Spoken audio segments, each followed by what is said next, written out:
Hello. Good morning to all of you.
Hello start करते हैं।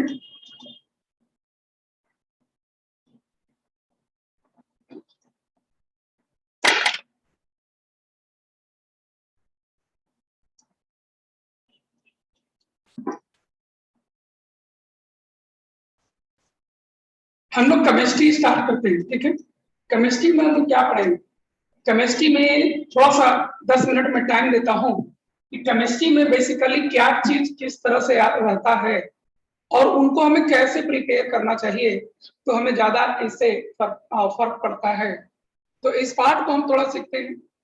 11-12 में केमिस्ट्री का क्या रोल होता है, केमिस्ट्री के अंदर में क्या चीज हम सीखेंगे, किस तरह का अप्रोच हमें ज्यादा काम आएगा, कौन कौन से पार्ट है, किस पार्ट पर क्या करना होता है, थोड़ा सा ब्रीफली जानना चाहिए।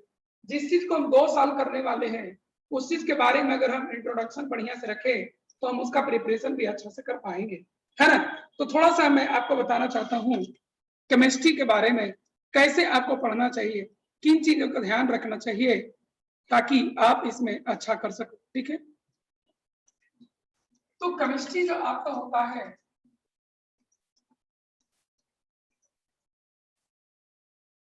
केमिस्ट्री के बेसिकली 3 पार्ट्स होते हैं।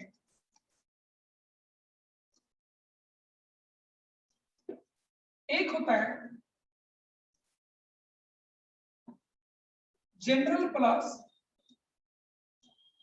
इनऑर्गेनिक केमिस्ट्री, एक होता है फिजिकल केमिस्ट्री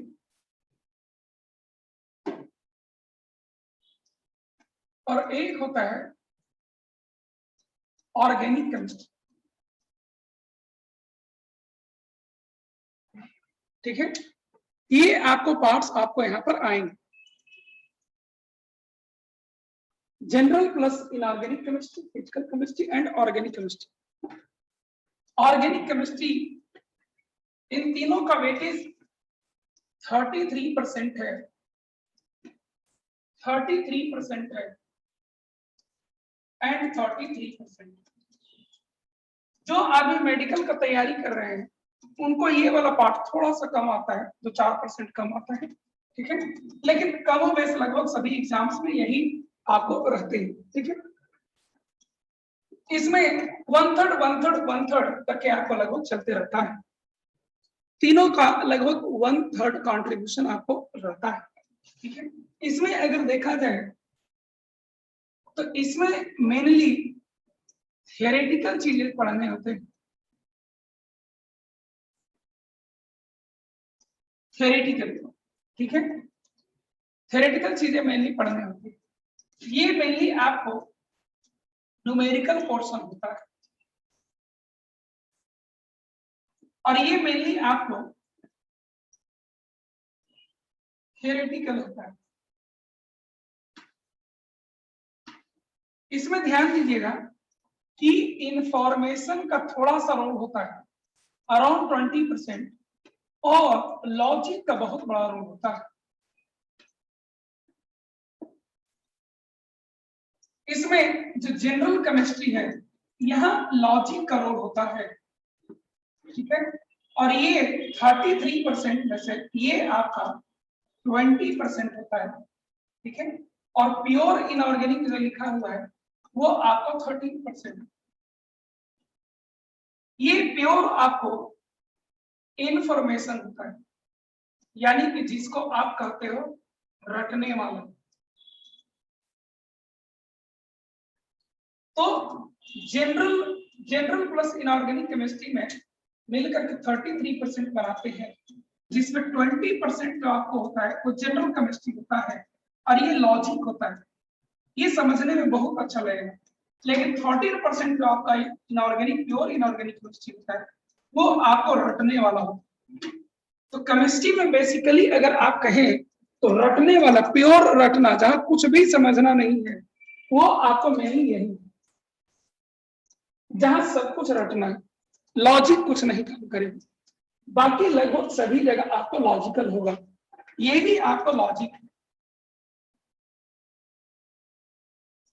सारी लगभग लॉजिक है, यही आपको लगभग रटने वाला हो जाता है। तो इस तरह से केमिस्ट्री के इतने पार्ट्स है, ठीक है, इनको हम लोग 1 by 1 सीखेंगे।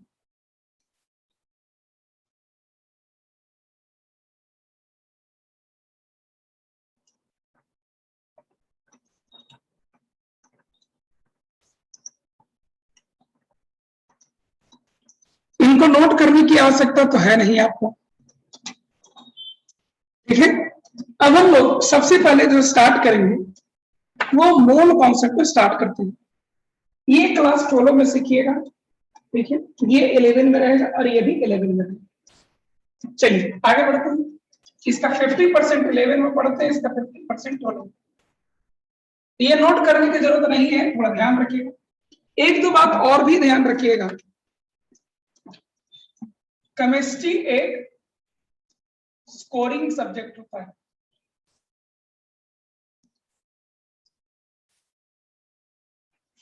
ठीक है। इसमें इट रिक्वायर्स लेस एफर्ट, मतलब कम एफर्ट लगा करके भी इसमें बहुत अच्छा किया जा सकता है, कम एफर्ट लगा करके भी इसमें बहुत अच्छा किया जा सकता है,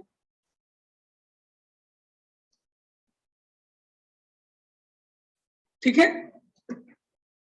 आपसे मुझे रिक्वेस्ट रहेगा कि केमिस्ट्री को आप आदत डाल लीजिए डेली 1 घंटा पढ़ने का। अगर आप डेली 1 घंटा अगर कोई 2 साल तक पढ़ लेता है केमिस्ट्री को ईमानदारी से, ठीक है। हाँ हेलो सर, क्लास ले रहे हैं सर। हाँ मैडम का तबीयत खराब हो, बुखार था,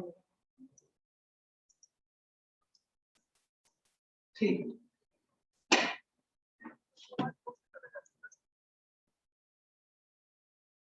ठीक है, डेली अगर आप 1 घंटा देते चले जाते हैं, डेली कंसिस्टेंटली, एक भी दिन आपको मिस नहीं करना है। लोग नहीं देते हैं इतना टाइम, जो डेली 1 घंटा अगर देते चला जाए तो उसको एंड तक बहुत अच्छा केमिस्ट्री हो जाएगा और बहुत नंबर ये भर भर के, बैग भर भर के, टोकरी भर भर के आपको नंबर ये देता है, इसमें आप 100% तक स्कोर कर सकते हैं ईमानदारी से प्रिपरेशन करते हुए। लेकिन ध्यान रहे डेली आपको 1 घंटा जरूर देना, कम से कम डेली 1 घंटा दे दीजिएगा, बहुत है केमिस्ट्री में। ठीक है, मैं मिटाता हूँ ये सब चीज, मैंने बेसिक स्ट्रक्चर था जो केमिस्ट्री में हम लोग जानते हैं।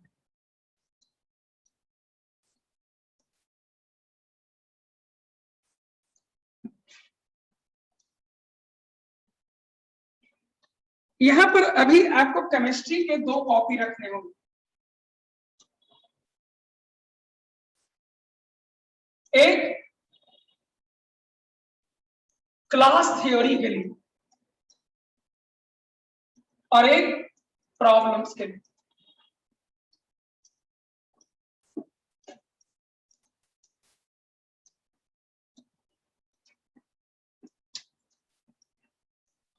दो कॉपी आपको रखना होगा, एक क्लास थ्योरी नोट्स जो बनाएंगे उसके लिए, और दूसरा प्रॉब्लम्स वगैरह जो आप बनाएंगे उसके लिए। मैं आपको बता दूं, जो पर्सन ईमानदारी से सिंसियरली 2 साल पढ़ाई कर देता है, कोई बहुत बड़ा तीर मारने की कोई आवश्यकता नहीं है। 2 साल जो पर्सन ईमानदारी से मेहनत कर दिया, वो जिस परीक्षा में चाहेगा वो सक्सेस जरूर कर जाता है। ध्यान रहे एक भी दिन आपको मिस नहीं होना चाहिए। सारा चीज जितना चीज आप पढ़ेंगे, जैसे यहाँ 2 साल का कोर्स आपको पूरा कंपटीशन में पूछा जाएगा, 40 चैप्टर्स आपको तीनों सब्जेक्ट्स में है ऑलमोस्ट, तो टोटल मिलाकर के आपको 2 साल में 90 चैप्टर्स कंप्लीट करने हैं। आपको ये एक चीज ध्यान रखना होगा कि जैसे जैसे आपको समय आगे बढ़ेगा, नंबर ऑफ चैप्टर्स जो आप पढ़ चुके हैं वो बढ़ते चला जाएगा। ठीक है, और इसलिए आपको उन सभी को रिवाइज करके भी रखना होगा। ये एक बहुत बड़ा टास्क है कि सारे पढ़े गए चीजों को एक साथ दिमाग में लोड करके रखना, क्योंकि रियल एग्जाम जब होगा तो वहां 3 आवर्स ड्यूरेशन में आपको 90 चैप्टर्स क्वेश्चन पूछे जाएंगे, तो उन सबको आपको एक साथ दिमाग में रखना होगा। और ये एक दिन अचानक आपके साथ नहीं होगा, आप जो है धीरे धीरे ये आदत डालेंगे, तब आपको जाकर के होगा। आपको एक कैपेबिलिटी डेवलप करनी होगी। जैसे जैसे आपको कोर्स आगे बढ़ेगा, आप ये खाली कोशिश कर लीजिए कि एक भी चीज मेरे दिमाग से किसी भी दिन उतरना नहीं चाहिए। अगर आप ऐसे करने में सक्सेस हो जाते हो, तो आपको करेंट ईयर में +2 के साथ आप जिस एग्जाम का प्रिपरेशन करोगे, आपका रिजल्ट सर्टेनली आएगा। केवल इतना आप हैबिट बना लो, जो भी हम पढ़ेंगे पूरा हम याद रखेंगे। कोई भी चीज हमारे दिमाग से उतरना नहीं चाहिए, कोई भी चीज हमारे दिमाग से उतरना नहीं चाहिए। तो हम कहेंगे कि सारा चीज हमें ध्यान रहेगा तो हम एग्जाम में जरूर सफल कर जाएंगे। कोई बहुत बड़ा चीज नहीं है इन सबको क्लियर करना। ठीक है, बस हमारा सिंसियरिटी, डेडिकेशन और रूटीन को डिसिप्लिन प्रिपरेशन होना चाहिए, तो हम जरूर अच्छा कर सकते हैं। ठीक है,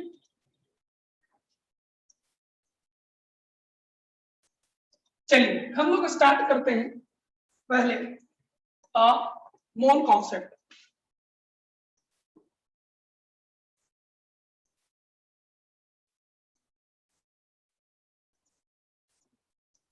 मोल कॉन्सेप्ट में basically atoms, molecules, compounds, mixture, solution, reaction, किसके कितने रिएक्शन जाएंगे, किस केमिकल सब्सटेंस के कितने प्रोडक्ट बनेंगे, इन सब चीजों को आपको पढ़ना होता है। ठीक है, मेनली हम इन्हीं सब चीजों को इसमें पढ़ते रहेंगे। ठीक है, तो जब हम इनको डील कर रहे होते हैं तो अक्सर हमें कंपाउंड का नाम लैंग्वेज में लिखा हुआ आ जाता है, या एसिड का नाम लैंग्वेज में लिखा रहेगा। जैसे कहेगा कि 2.3 gram of calcium phosphate is reacted with this another chemical substance, तो आपको सबसे पहले ये जानने की जरूरत पड़ेगी कि 2.3 या 6 ग्राम जो कैल्शियम फॉस्फेट का दिया उसका केमिकल फॉर्मूला क्या होता है। आप जैसे ही केमिकल फॉर्मूला गलत लिखते हो, सही से नहीं लिख पाते हो, आगे एक भी काम आप नहीं कर पाओगे। और इतना ही नहीं, आप फिजिकल केमिस्ट्री के किसी भी चैप्टर में चले जाते हैं, आपको फिजिकल केमिस्ट्री के किसी भी चैप्टर में कंपाउंड्स अक्सर आपको आते रहेंगे, और कंपाउंड्स का नाम वो अक्सर लेगा। और आपको केमिकल फॉर्मूला यूज करके ही न्यूमेरिकल बनाना रहेगा। और इसीलिए हम लोग सबसे पहले सीखते हैं कंपाउंड का नाम लिखना। ठीक है, naming of inorganic compounds.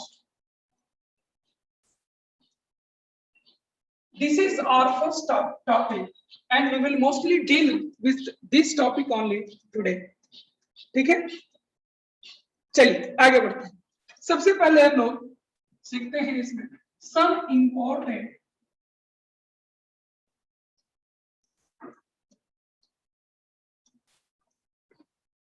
radicals। Radicals का मतलब हो गया आयंस।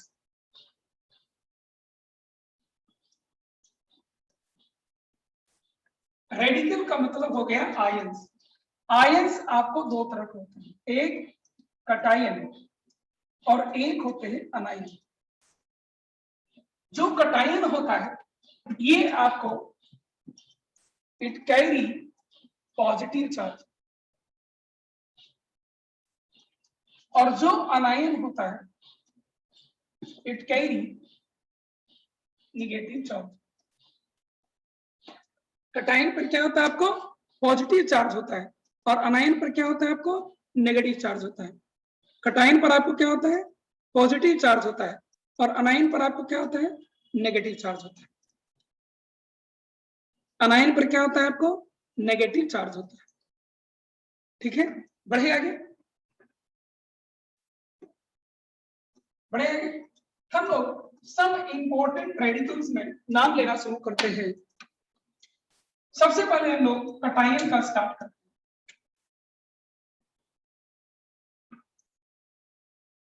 मैं आपको बता दूं sodium ion, potassium ion, calcium ion ये सब आप जानते हो बढ़िया से, और इसीलिए मैं इनका नाम नहीं लेने वाला। मैं मोस्टली उनको यहाँ पर लूंगा जो आपके दिमाग में कम रहते हैं और यहाँ 11-12 में आपको काफी आपके सामने आते रहेंगे। मैं मेनली उन्हीं के ऊपर फोकस करूंगा। ठीक है, सोडियम पोटासियम में मैं नहीं लगा हुआ रहूंगा। ठीक है, तो सबसे पहले हम लोग हाइड्रोजन से स्टार्ट करते हैं। हाइड्रोजन का आयन हम लोग को मोल कॉन्सेप्ट वगैरह में कंप्लीट होता है। हाइड्रोजन के बाद हीलियम का आयन बनता ही नहीं। लिथियम सबको पता ही है, उसका एक ही आयन बनता है। बेरिलियम के आयन बनते ही नहीं। बेरिलियम के बाद बोरॉन होता है, बोरॉन का कोई आयन नहीं बनता है। बोरॉन के बाद आपको आता है कार्बन। कार्बन से हम लोग स्टार्ट करते हैं। ठीक है, कार्बन से हम लोग स्टार्ट करते हैं। तो कार्बन का सबसे पहले हमें सीखना होता है H2CO3। कार्बन का सबसे इंपॉर्टेंट कंपाउंड जो हमें सीखना है वो है H2CO3। इसका नाम होता है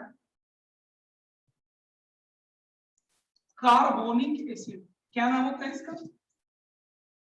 कार्बोनिक एसिड। इस कार्बोनिक एसिड का स्ट्रक्चर होता है OH।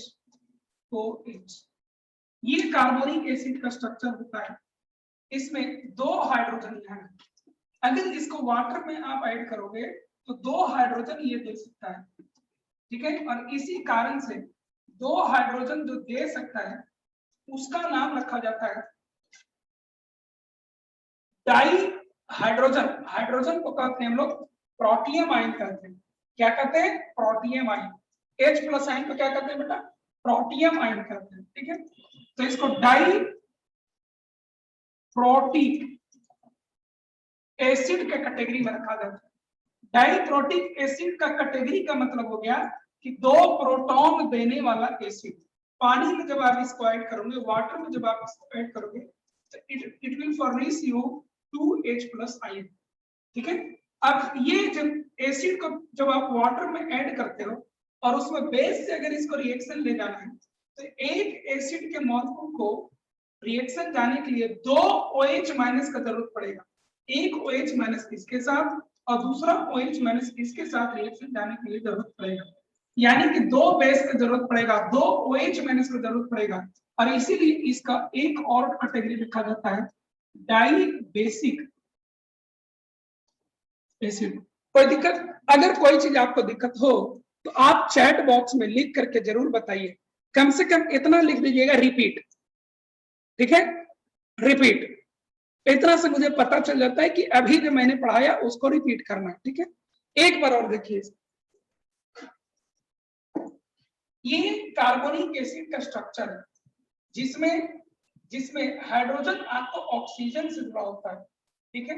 अब इसको वाटर में आप ऐड करते हो तो ये आपको 2 हाइड्रोजन दे सकता है, ये 2 हाइड्रोजन दे सकता है, इसलिए केमिस्ट्री के लैंग्वेज में इसको डाई प्रोटिक एसिड, मतलब 2 प्रोटॉन, इसको प्रोटियम आयन कहते हैं, प्रोटियम आयन, तो 2 प्रोटॉन देने वाला एसिड।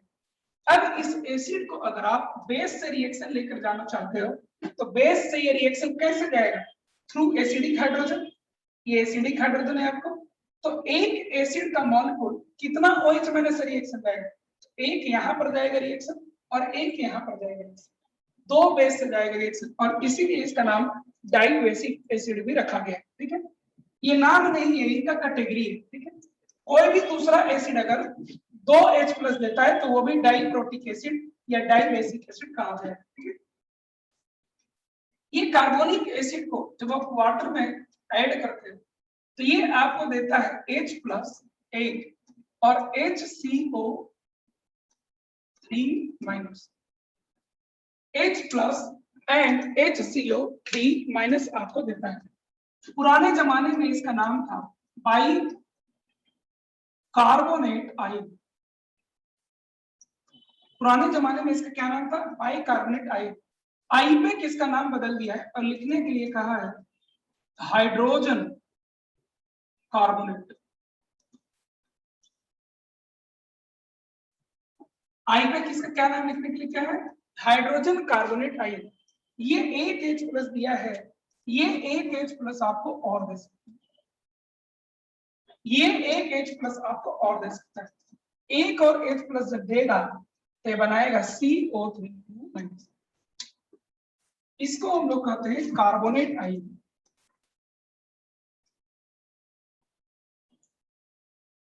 क्या कहते हैं इसको हम लोग, कार्बोनेट आयन कहते हैं। तो मैं समझता हूं इतना पहले आप नोट करिए, फिर और हम लोग देखते हैं।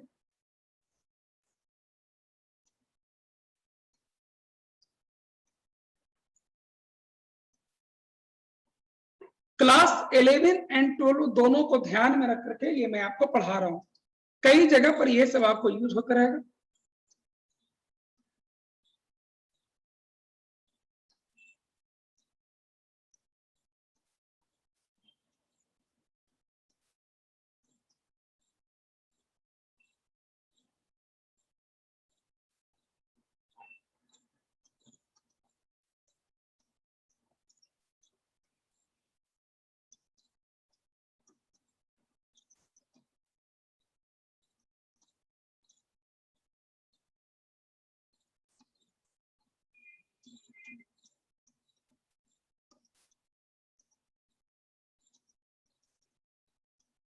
नोट कर लिए,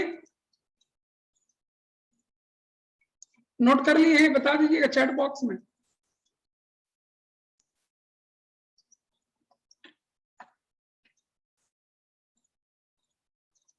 ठीक है, देखा जाए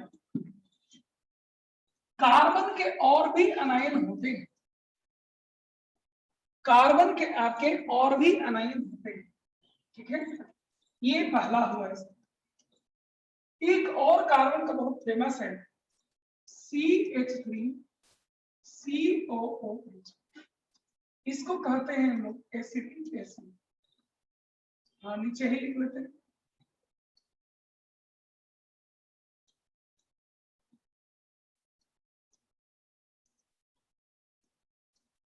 इसका स्ट्रक्चर होता है CH3, यहां पर हाइड्रोजन केवल एक ही है जो ऑक्सीजन से जुड़ा हुआ, और इसी कारण से इसको वाटर में जब हम ऐड करते हैं, इसको जब हम वाटर में ऐड करते हैं तो ये आपको केवल एक ही H+ देता है, और इसीलिए ये एसिड क्या कहा जाएगा, एक एसिड देने वाला, इसीलिए इसका नाम पड़ेगा मोनोप्रोटिक। मोनो मतलब सिंगल प्रोटीन और मोनो बेसिक एसिड मतलब एक हाइड्रोजन देने वाला एसिड या एक OH माइनस से रिएक्शन जाने वाला एसिड। समझ में आ गया? ठीक है, आगे बढ़ते हैं। एक और इंपॉर्टेंट इसका आयन यूज होता है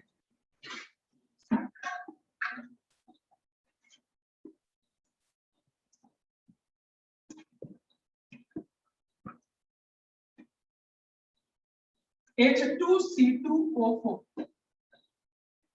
इसको कहते हैं हम लोग ऑक्सैलिक एसिड। क्या कहते हैं इसको? ऑक्सैलिक एसिड कहते हैं। इसका स्ट्रक्चर होता है COOH।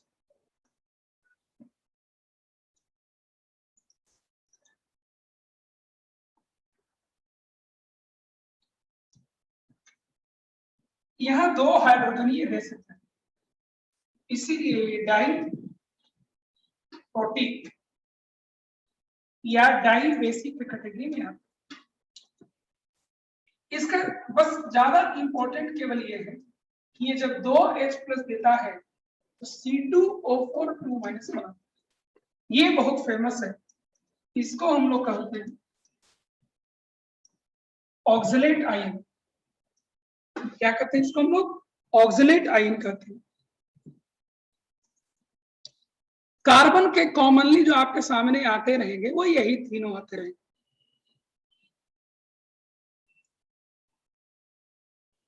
बढ़े आगे।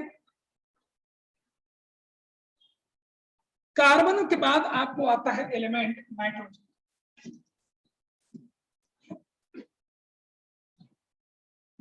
अच्छा, एक असाइनमेंट नोट कर लिए, मैं पढ़ाया नहीं हूं लेकिन आप तब भी कर लीजिएगा। एक असाइनमेंट आपका ये है कि remember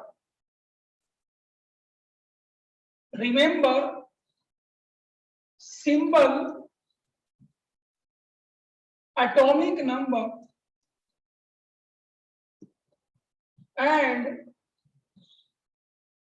mass number of the elements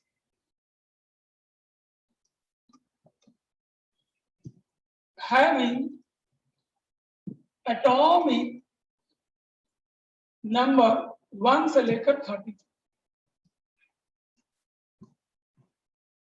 ये कल से मेरे नेक्स्ट क्लास से किसी को ये नहीं क्वेश्चन उठना चाहिए कि किस एलिमेंट का, जिसका एटॉमिक नंबर 1 से 30 तक है, किस एलिमेंट का सिंबल क्या होता है, एटॉमिक नंबर क्या होता है और मास नंबर क्या होता है।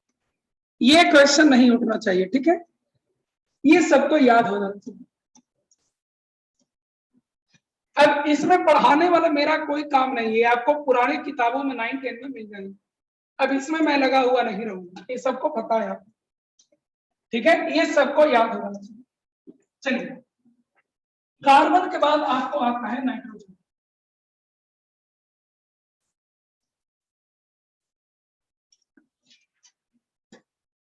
नाइट्रोजन का जो सबसे सिंपल आपको आयन होता है वो है NO3-।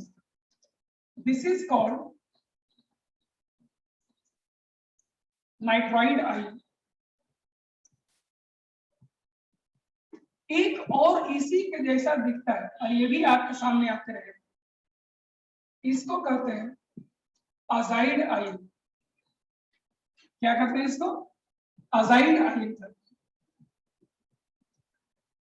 अब इसका एक एसिड सीखते हैं, HNO3। ये सबको पता है, ये नाइट्रिक एसिड। इसका स्ट्रक्चर होता है N,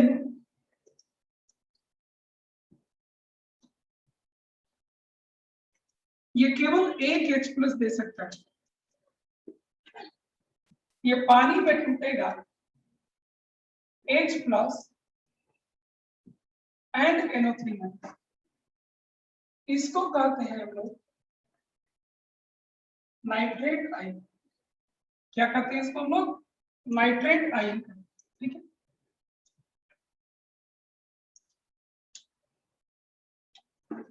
और इसका एसिड आपके सामने कभी आएगा, वो है HNO2। HNO2 को कहते हैं नाइट्रस एसिड। क्या कहते हैं इसको हम लोग? नाइट्रस एसिड कहते हैं। इसका स्ट्रक्चर होता है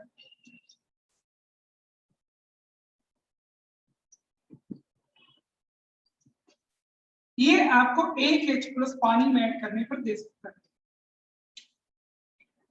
इसको तोड़ दीजिए, H+ एंड NO2-, इसको कहते हैं हम लोग नाइट्राइट आयन। क्या कहते हैं इसको? Nitrite ion.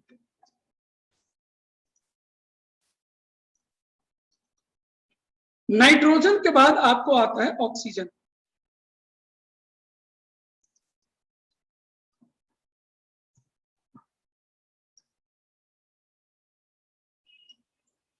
ये सब जो केमिकल सब्सटेंस है ये सब अक्सर आपको दिख जाते रहेंगे, तो हम रोज इसी में अटके हुए रहेंगे कि न्यूमेरिकल फटफट बनाएंगे।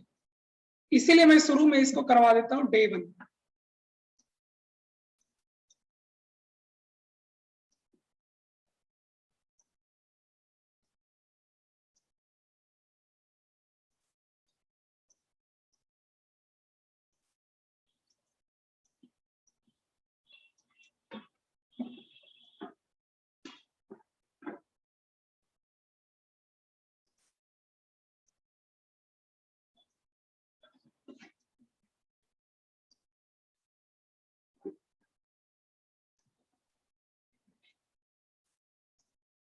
हाँ, नाइट्रेट का स्ट्रक्चर नहीं नोट किए? एक देखिए,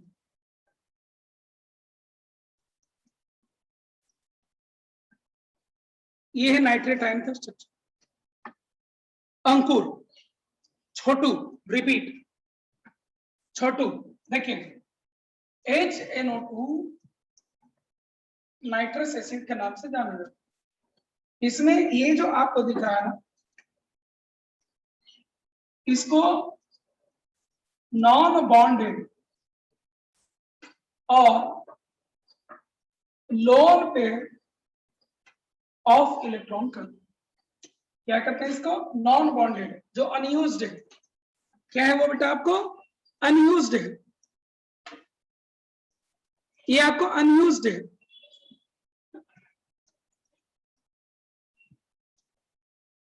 ठीक है, ये क्या है आपको?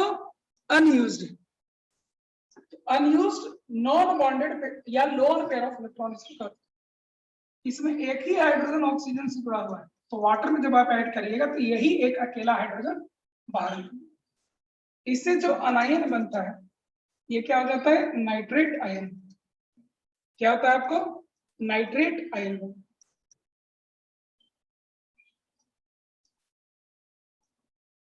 हो गया? नाइट्रोजन के बाद आपको आता है ऑक्सीजन। ऑक्सीजन का एक इंपॉर्टेंट कंपाउंड है H2O2। वाटर तो सबको पता ही है। H2O2 ये आपको मोल कॉन्सेप्ट में अक्सर आ जाते रहेगा। इसको कहते हैं हम लोग हाइड्रोजन पर ऑक्साइड। हाइड्रोजन पर ऑक्साइड, खाली नाम इसका ध्यान रखिए ताकि सामने आएगा तो कौन सा। इसके आयन की बात करें अगर ऑक्सीजन का, ऑक्सीजन का आयन आपको मिलता है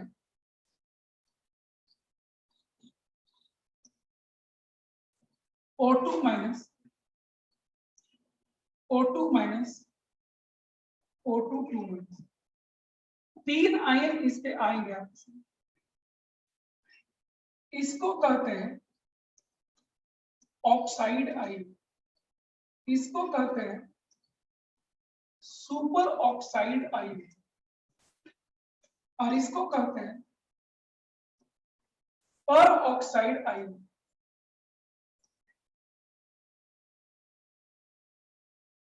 पर ऑक्साइड आयन, ठीक है।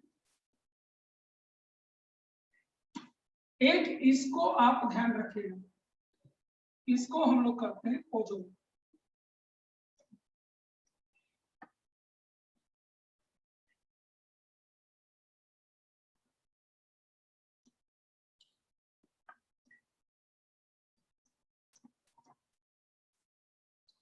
पप्पू कुमार। स्ट्रक्चर कैसे बनता है, स्ट्रक्चर के लिए आगे एक चैप्टर सीखिएगा, केमिकल बॉन्डिंग। ठीक है।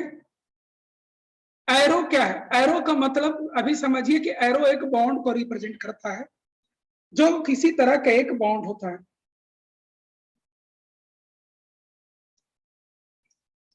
ठीक है।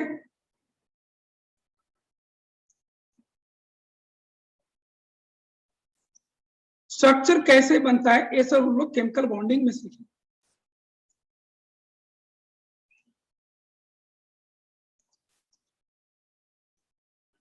बढ़े।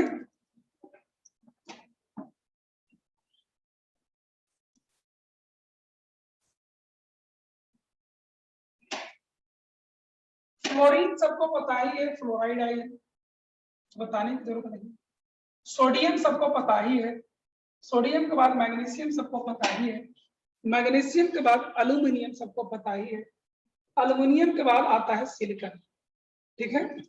सिलिकॉन का कुछ खास हमारे सामने पढ़ना है नहीं। सिलिकॉन के बाद आपको आता है फास्फोरस। फास्फोरस हमें बहुत पढ़ना। फास्फोरस का अभी तो बताए थे, नाइट्रोजन के ऊपर जो डॉट लिखा हुआ है वो आपको लोन पेयर ऑफ इलेक्ट्रॉन को बताता है। किसको बताता है, लोन पेयर ऑफ इलेक्ट्रॉन या non bonded pair of electron को बताता है। किसको बताता है, लोन पेयर ऑफ इलेक्ट्रॉन या non bonded pair of electron को बताता है। ठीक है, जो केमिकल बॉन्डिंग में सीखिए। फास्फोरस में सबसे पहले आयन आपको पढ़ना है P3-, P3-। इस P3- को कहते हैं फॉस्फाइड आयन।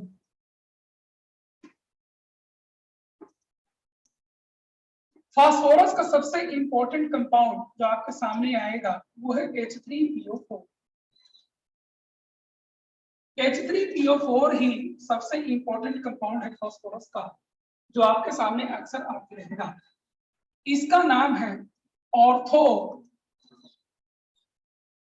Phosphoric acid.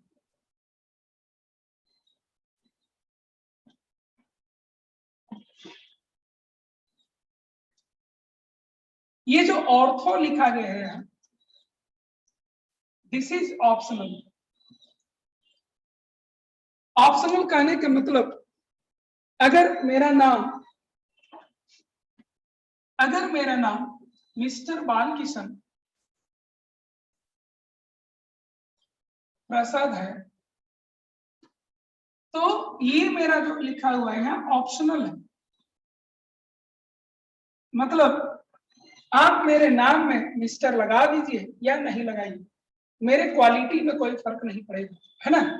तो ये ऑप्शनल होता है। ठीक है। क्यों लगाया जाता है ये सब पढ़िएगा आगे, लेकिन अभी बस नाम सीखिए।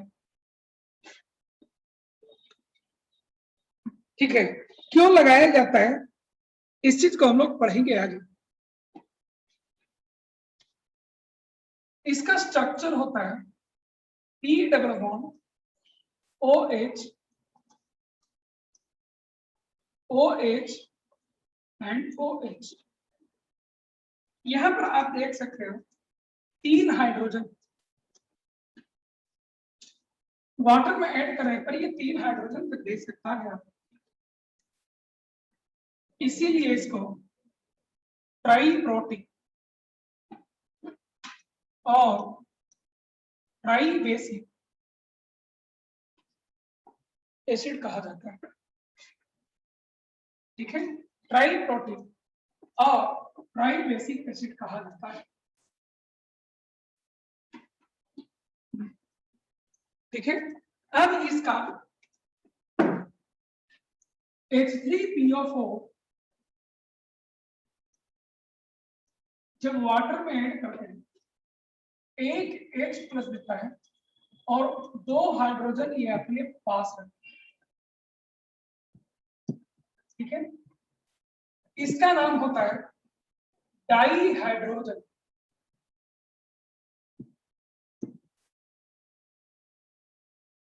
Phosphate ion, dihydrogen phosphate ion. ये पानी में एक और H प्लस देता है और बनाता है HPO4 2 माइनस। इसको कहते हैं हाइड्रोजन फॉस्फेट आयन। और ये आपको एक और आयन देता है PO4, इसको कहते हैं फॉस्फेट आयन। क्या कहते हैं इसको हम लोग? फॉस्फेट आयन कहते हैं।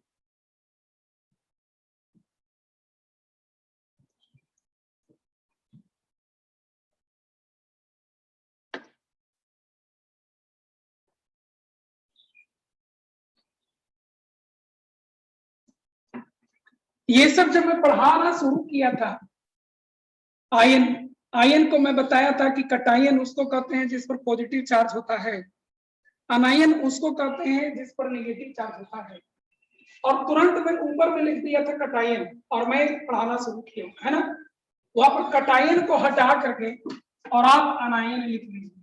चूंकि मैं जितना एग्जाम्पल ले रहा हूँ सारा अनायन का ले रहा हूँ, ठीक है। मैं जितना एग्जाम्पल ले रहा हूँ सारा किस चीज का ले रहा हूँ? अनायन का ले रहा हूँ, तो उसको आप थोड़ा सुधार लीजिए। अब रिपीट करना है। यहां पर से एक बार देखते हैं, H3PO4 को फॉस्फोरिक एसिड कहते हैं। इसके नाम के पहले ऑर्थो भी कभी कभी लगा रहे हैं, तो फॉस्फोरिक एसिड लिखा हुआ या ऑर्थोफॉस्फोरिक एसिड लिखा है, दोनों एक ही होता है। क्यों होता है? ये क्या है इसका मतलब? इसका मतलब होता है कि अगर किसी एसिड में 3 OH लगा हुआ हो तो उसको ऑर्थो नाम दिया जाए। ये उसके क्वालिटी को, प्रॉपर्टी को रिप्रेजेंट करता है। लेकिन हमें इन एस्पेक्ट्स को अभी नहीं सीखना है, लेकिन क्वेश्चन में नेम दिए जा सकते हैं।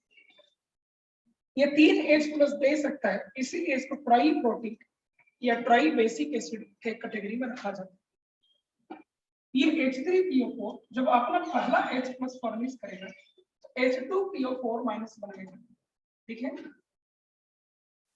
जब एक और H प्लस देगा तो HPO4 2 माइनस बनेगा। जब एक और H प्लस देगा तो PO4 3 माइनस बनेगा। ये क्या है? ये फॉस्फेट आयन है, आप भी पढ़े होंगे पहले। ये फॉस्फेट आयन, अगर इसमें एक हाइड्रोजन जुड़ा हुआ हो तो हाइड्रोजन फॉस्फेट आयन कहते हैं, और 2 हाइड्रोजन जुड़ा हुआ तो डाइहाइड्रोजन फॉस्फेट आयन। अभी तो बताया मैं ऑर्थो क्यों लगा रहता है। ऑर्थो इसकी क्वालिटी को बताता है बेटा।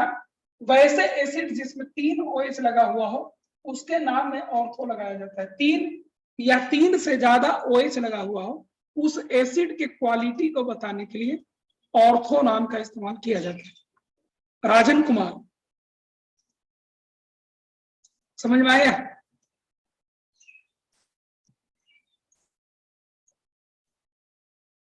राजन कुमार, समझ में आया?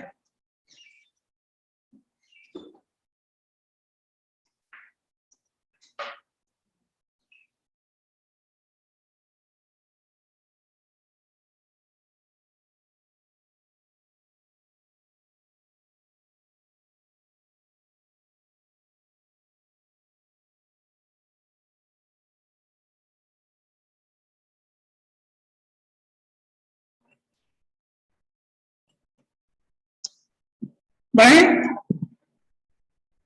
आगे, बढ़े आगे, बढ़े। चलिए आगे बढ़ते हैं।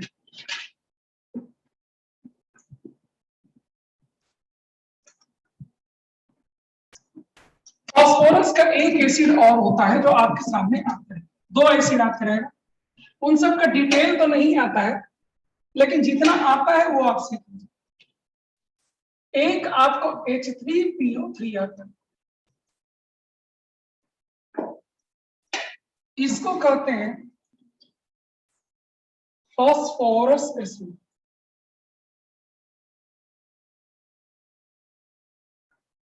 क्या कहते हैं? Phosphorus acid. एक इसका खाली स्ट्रक्चर सीख लीजिए।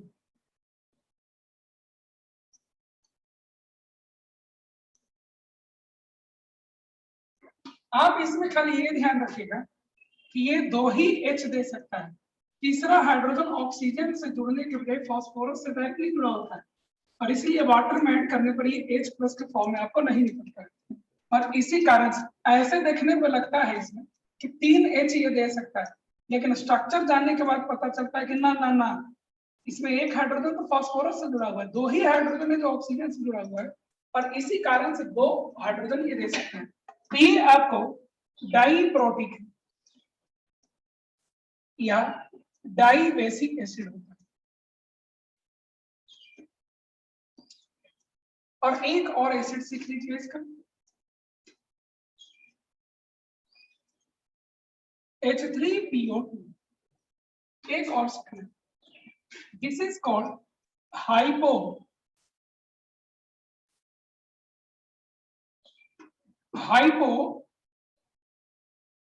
phosphorus acid. This is called hypophosphorus acid. इसका स्ट्रक्चर देखिए, P double bond O, OH, H and H। यहां भी आप देखिए, देखने में आपको लग रहा है कि 3 हाइड्रोजन दे सकता है, लेकिन हकीकत यह है कि एक ही हाइड्रोजन ऑक्सीजन से डायरेक्टली जुड़ा हुआ है, और इसीलिए क्या कहलाएगा, ये एक ही H दे सकता है। मोनोप्रोटीन या मोनोबेसिक एसिड का ये कैटेगरी में आता है। ये सब थोड़ा कम यूज होता है, मेनली ये इतना ही जो मैं बताया हूं, यही सब यूज।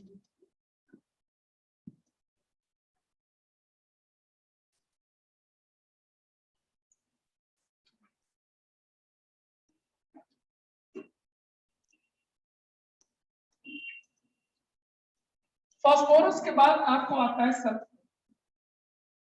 सल्फर के आयन जो इंपॉर्टेंट है वो है H2-, इसको कहते हैं वो सल्फाइड आयन। आपको मैं बता दूं, H2 भी होता है, इसको कहते हैं वो डाई सल्फाइड आयन। क्या कहते हैं, डाई सल्फाइड आयन। जो सबसे ज्यादा इंपॉर्टेंट कंपाउंड है सल्फर का, जो हमारे लिए यूज होता है, वो है सल्फ्यूरिक एसिड। ये आप पहले से जानते हो, इसको कहते हैं हम लोग सल्फ्यूरिक एसिड का।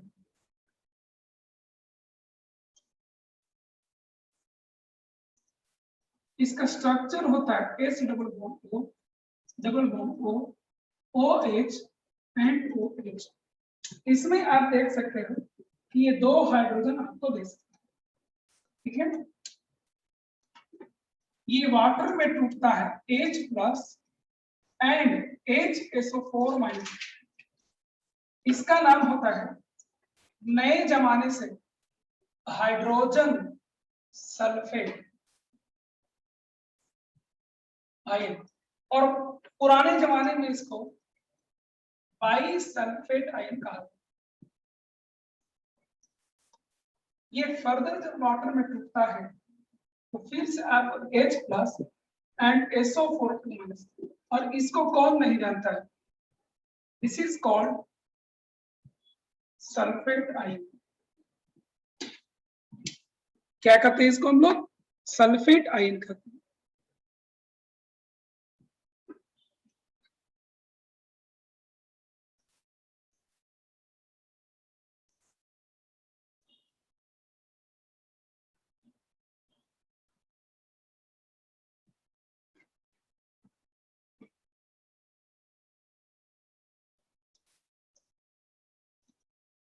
सल्फर का एक और एसिड यूज होता है, वो है H2SO3।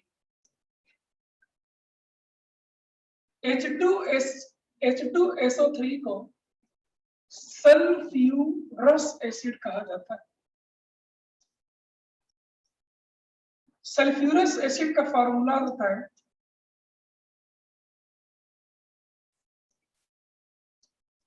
ये फॉर्मूला आप यहां दे सकते हैं कि ये भी आपको 2H दे सकता है, ठीक है। ये पानी में डालिएगा तो H plus and HSO3 minus मिलता है। इसको कहते हैं पुराने जमाने से बाइसल्फाइड आयन, और नए जमाने में इसको कहा जाने लगा है हाइड्रोजन सल्फेट आयन।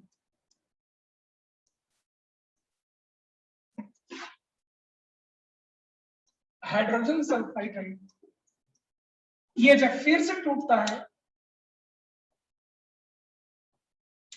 तो देता है SO3 माइनस। इसको कहते हैं हम लोग सल्फाइड आयन। क्या कहते हैं इसको? सल्फाइड आयन कहते हैं।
हो गया?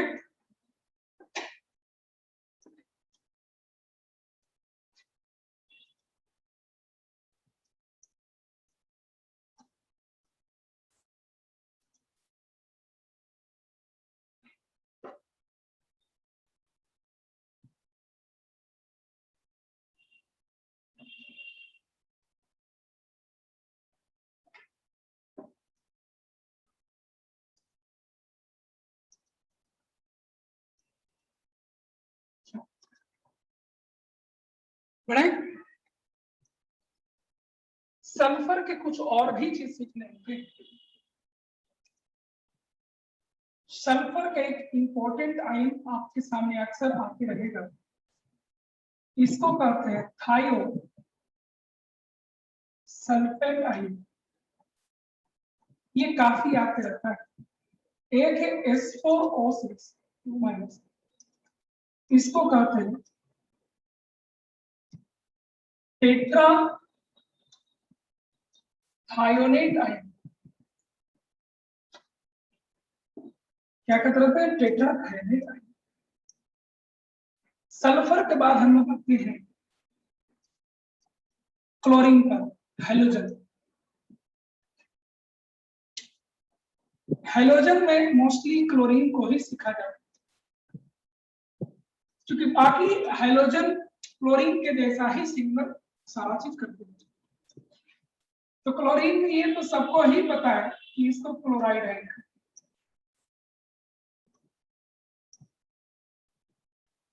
ये सबको पता है। इसका सबसे इंपॉर्टेंट एसिड है HClO, ठीक है, जिसको कहते हैं पर क्लोरिक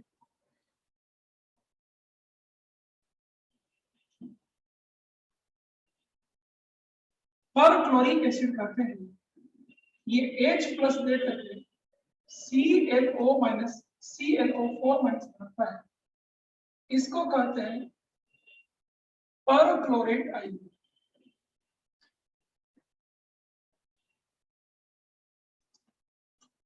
एक इसका होता है HClO3।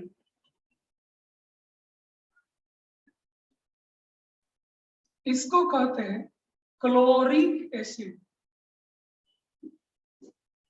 ये पानी में जाकर H plus and ClO3 minus, इसको कहते हैं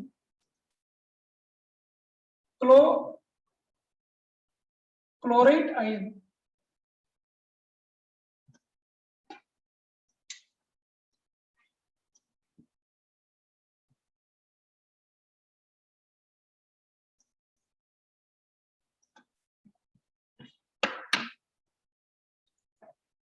एक इसका होता है HClO2, इसको कहते हैं क्लोरस एसिड, और इससे टूट कर देता है H plus and ClO2 minus, इसको कहते हैं क्लोराइड आयन। और एक होता है HClO, इसको कहते हैं हाइपो क्लोरस एसिड, और इसके टूटने से मिलता है H plus and ClO minus, जिसको कहते हैं हाइपो क्लोराइड आयन। क्या कहते हैं इसको? Hypochloride ion.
हो गया?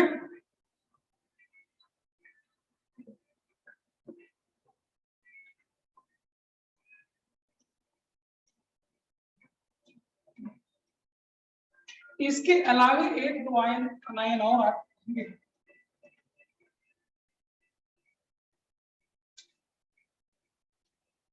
एक है MnO4 माइनस, इसको कहते हैं पर manganate ion.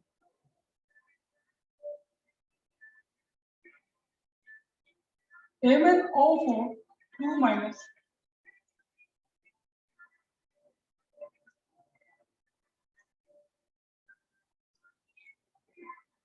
Manganate ion.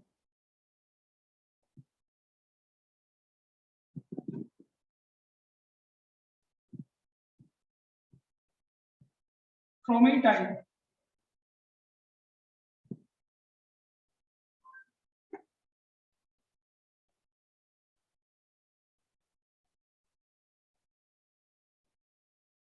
Dichromate ion.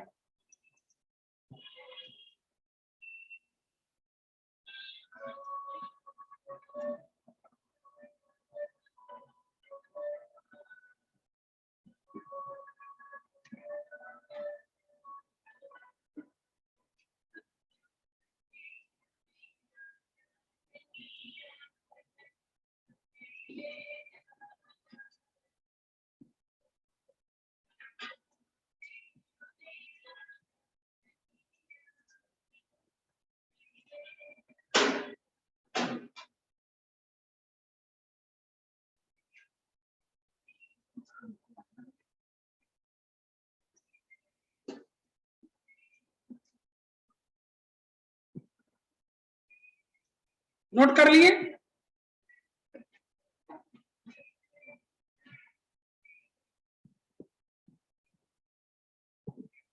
अब कटाइंस थोड़ा सीखते हैं।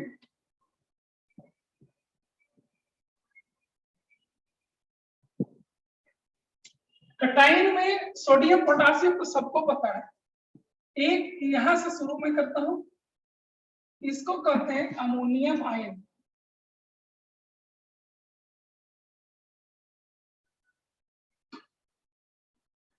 अमोनियम आयन इसको कहते हैं।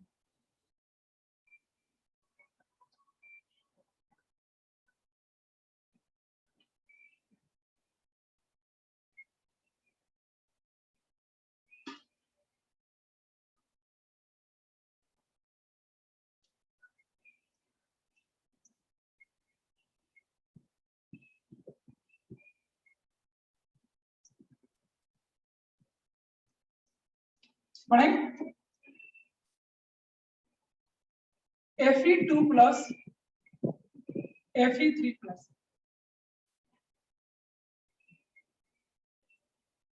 Ferrous ion, ferric ion. आपको जब भी ये कंफ्यूजन होने लगे कि अस किस में लगाते हैं और ईक किस में लगाते हैं, अस का मतलब लो और ईक का मतलब हाई, याद रखिएगा, हर समय आपको मदद मिलेगा। Fe2 प्लस कम वाला है इसलिए अस लगाता है, ज्यादा वाला है इसलिए ईक।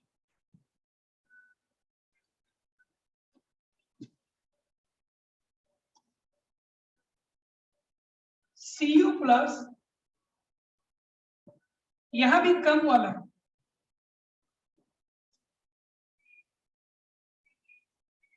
Cuprous ion,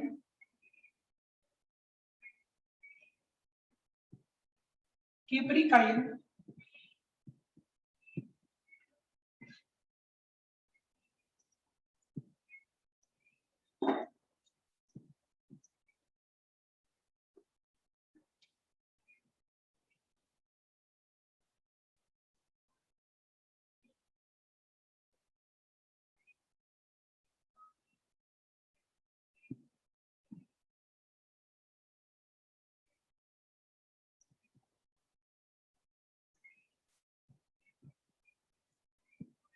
mercurous ion,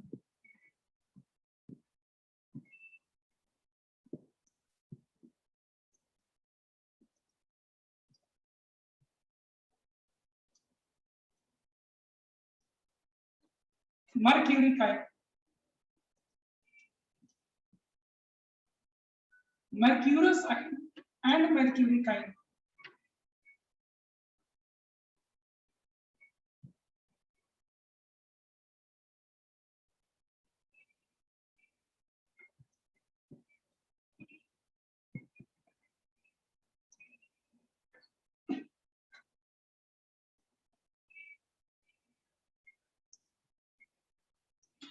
स्टानस ion, stannic ion,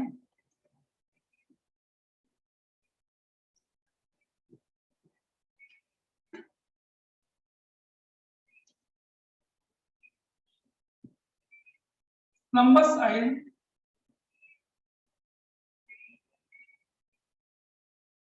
प्लम्बिक।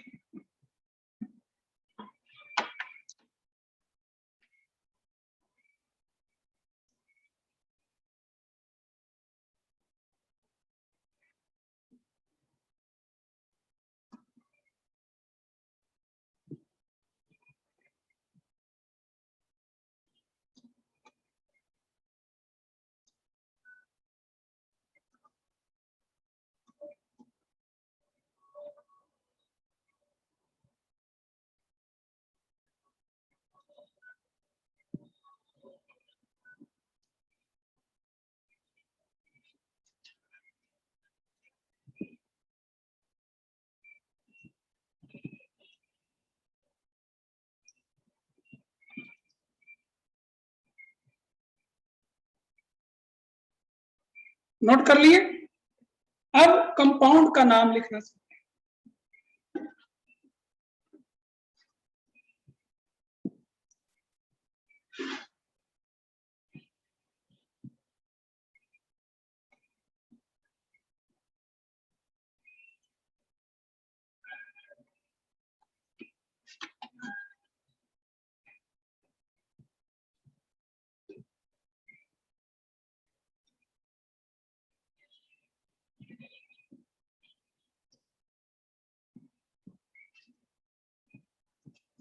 writing the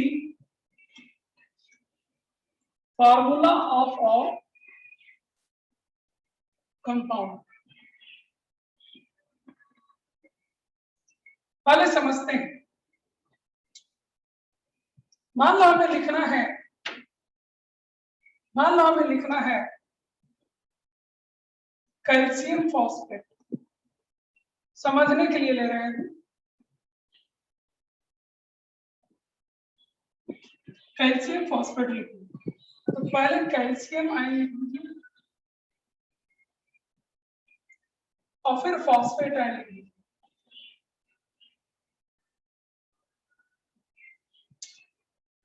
अब एक चीज ध्यान रखिएगा, एनी कंपाउंड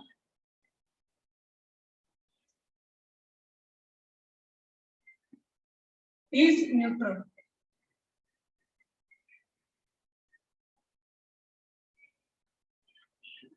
जिसका मतलब होता है किसी भी कंपाउंड पर कोई भी चार्ज नहीं होना चाहिए, ना ही पॉजिटिव होना चाहिए और ना ही नेगेटिव होना चाहिए।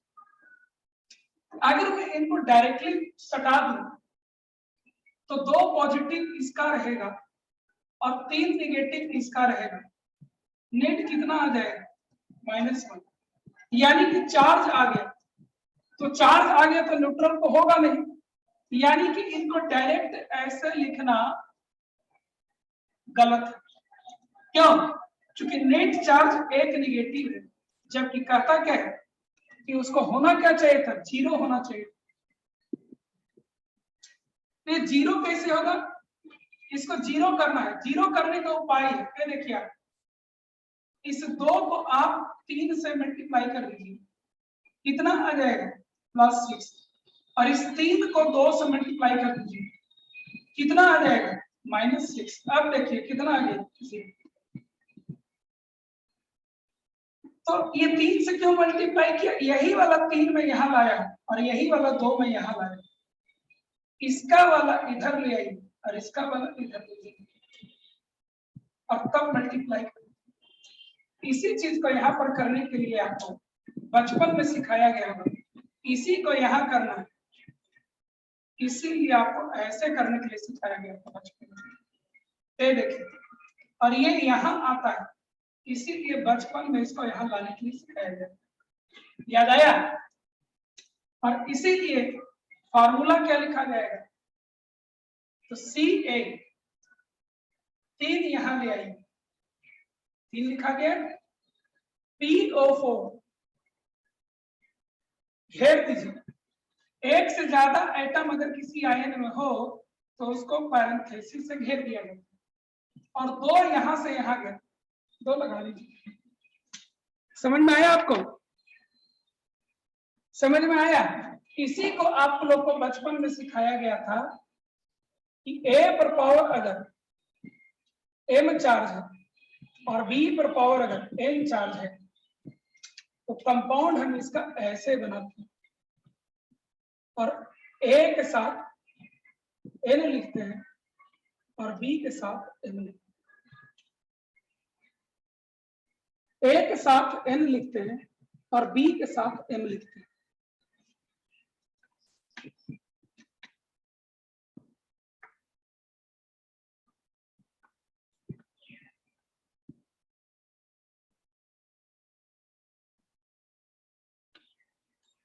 समझ में आ गया?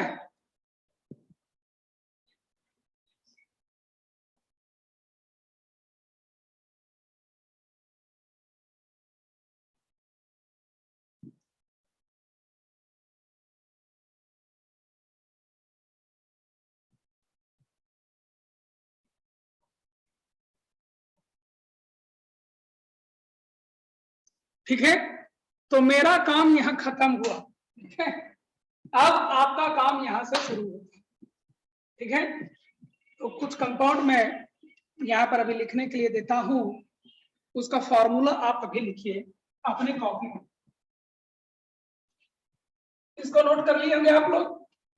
इसी को क्रॉसिंग ऐसे सिखाया गया होगा आपको, ऐसे और ऐसे करने के। याद आया? ऐसे और ऐसे करने। तो आप लोग लिखिए question.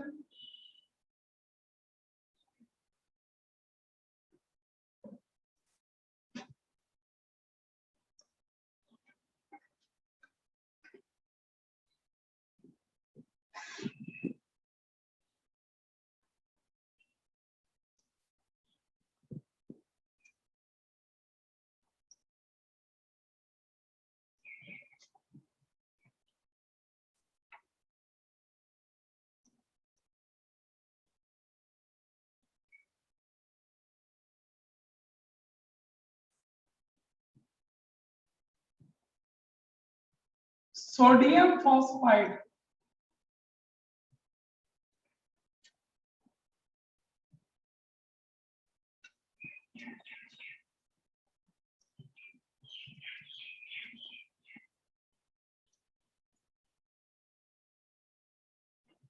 Ammonium nitride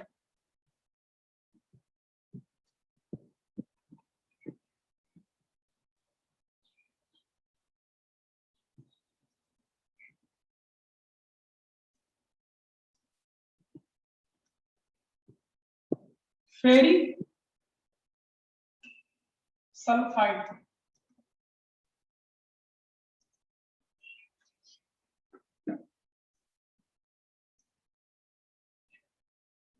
potassium dichromate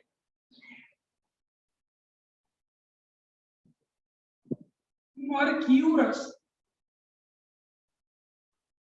chloride. लिखिए तो नाम।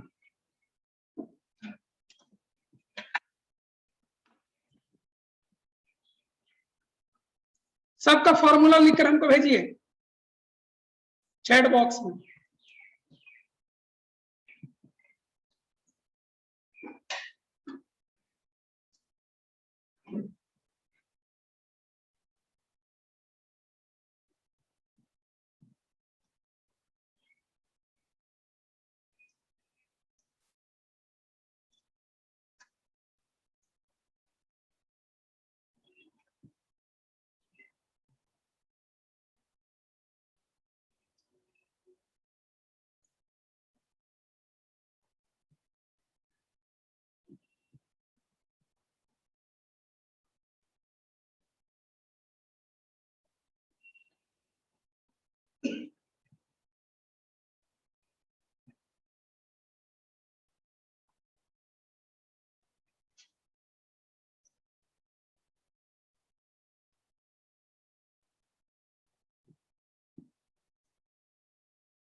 पंकज आपका 5वां गलत है।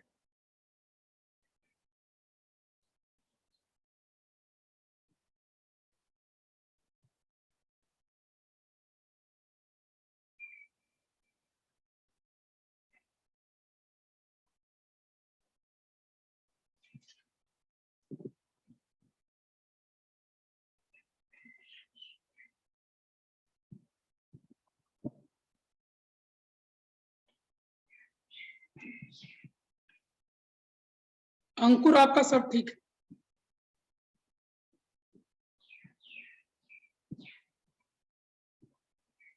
सेजल आपका मर्क्यूरस क्लोराइड का गलत लिखा हुआ है।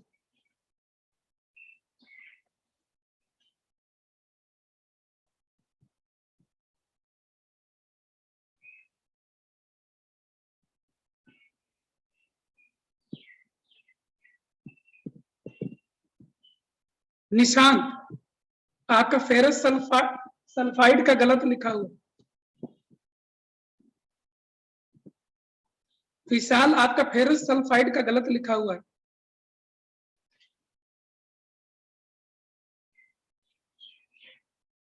आदित्य आपका अमोनियम नाइट्राइट का गलत लिखा हुआ है।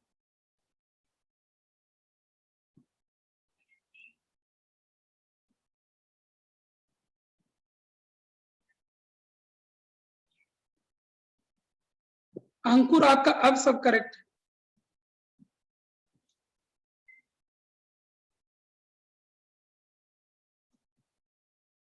राजन आपका सोडियम फॉस्फाइड का गलत लिखा हुआ है।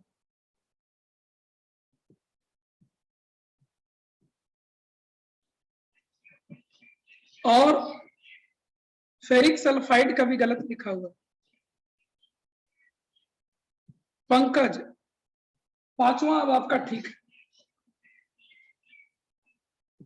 सेजल पोटासियम डाइक्रोमेट आपका करेक्ट है।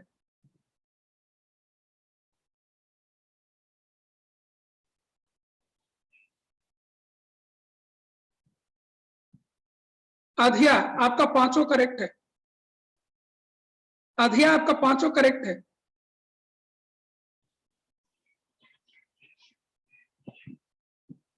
राजन आपका पोटासियम डाइक्रोमेट करेक्ट है। दीपक सोडियम फॉस्फाइड आपका गलत है। सीजल मर्क्यूरस क्लोराइड आपका सही है। दीपक अमोनियम नाइट्राइट करेक्ट है आपका। विशाल फेरिक सल्फाइड आपका गलत है।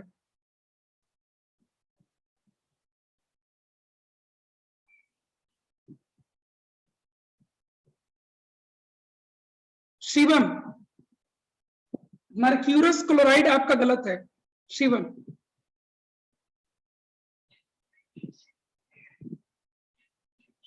क्या होगा वो तो मैं बता रहा हूं। आदित्य सुजीत सोडियम फॉस्फाइड आपका करेक्ट है। छोटू करेक्ट है आपका सोडियम फॉस्फाइड। दीपक आयरन सल्फाइड करेक्ट है आपका। सुजीत आपका अमोनियम नाइट्राइट गलत है। शिवम आपका मर्क्यूरस क्लोराइड अब सही है।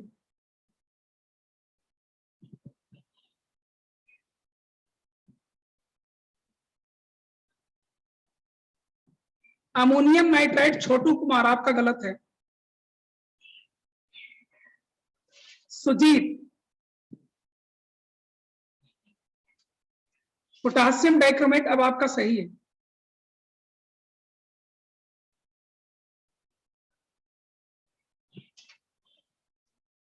चलिए देख लिया जाए सबको। एक यूनिट आपका खत्म हुआ। कल से हम लोग सीधे मोल कॉन्सेप्ट पर कूद जाएंगे। ठीक है,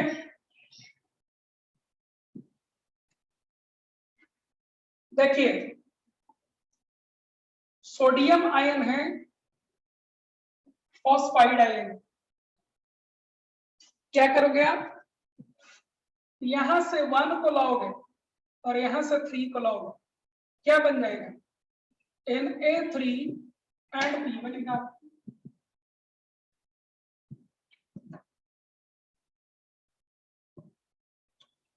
ammonium ion nitrite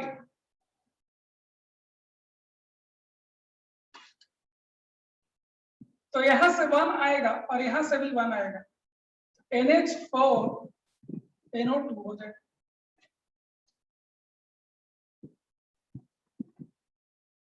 ferric sulphide, ferric sulphide, यहां डी है, ध्यान दीजिएगा, 3 यहां आएगा और 2 यहां आएगा, Fe2S3,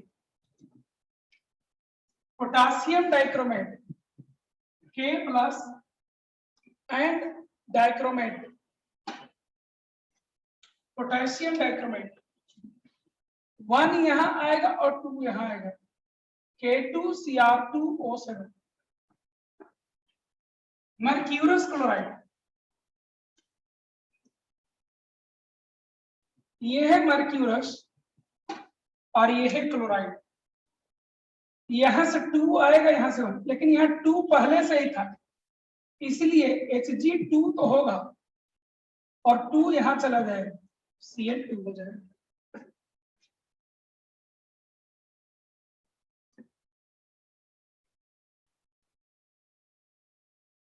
फिजिक्स में सिखाया जाएगा significant figure, physics and chemistry दोनों जगह सिग्निफिकेंट फिगर पढ़ना है, ठीक है, लेकिन फिजिक्स में सिखाया जाएगा क्योंकि यहाँ वहां इसका ज्यादा इस्तेमाल होता है, ठीक है।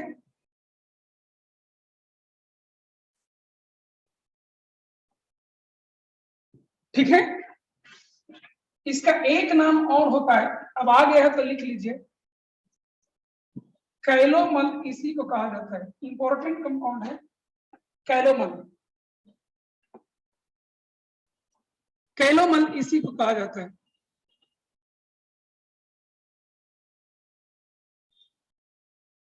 ठीक है,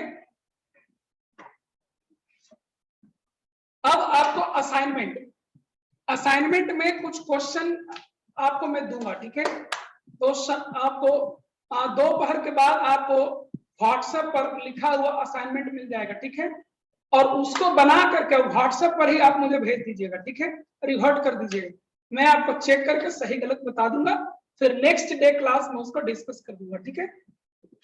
थैंक यू ऑल।